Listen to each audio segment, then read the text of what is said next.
Today I want to show you the myON reading collection that we got last week for our students.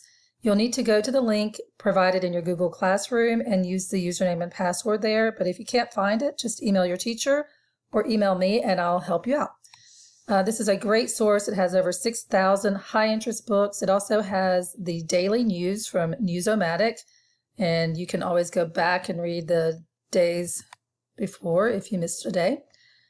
You will be able to create a PIN code by clicking on this link that you can use to download the app on a device and link it up to personal information for you. And let's go back to the library and browse the collection again. And see there's 6,000 books. They are categorized here for you so you can find something that interests you quickly. I'm going to click on the genres and chapter books. And you'll see lots of familiar chapter books here, but some new ones too. We don't have these field trip mysteries, and this is a great chance for you guys to read some different books and recommend some things to be purchased for the library next year. One series that's in here that I know you guys love is the Jake Maddox Sports series, and the Kylie Jean is good too. We have a few of those, I think. This Off the Bench, let's take a look at that one because we've got a lot of basketball fans in our library in our school.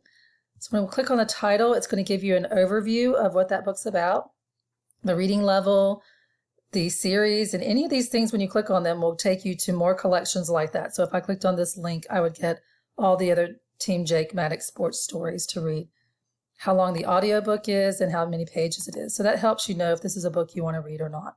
So we'll click on Read, and it opens to the picture of the front of the book.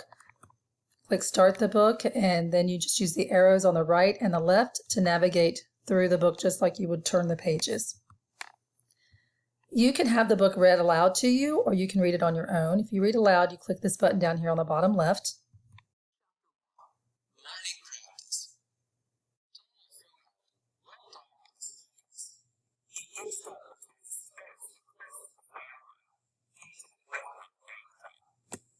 I like that they use a professional reader instead of a machine reading the text. That's really nice. And if you have played for a while and now you're ready to read it yourself, you'll want to back up the player button here so that you can see the text in the dark lettering again. Another nice thing about this online version of reading is you can click on a word and it will let you have that word read aloud to you. You can have the whole sentence read, or you can view the word in the dictionary so that you can understand more about what that word is. So that's really a nice feature.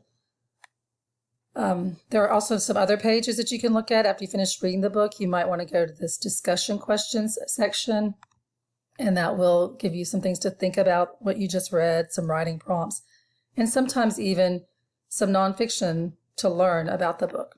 More about small forwards, for example, on this one. So this is a really fantastic resource that I hope that you will use, and I know that you will enjoy if you do. Let us know if you need any help. Thanks for listening.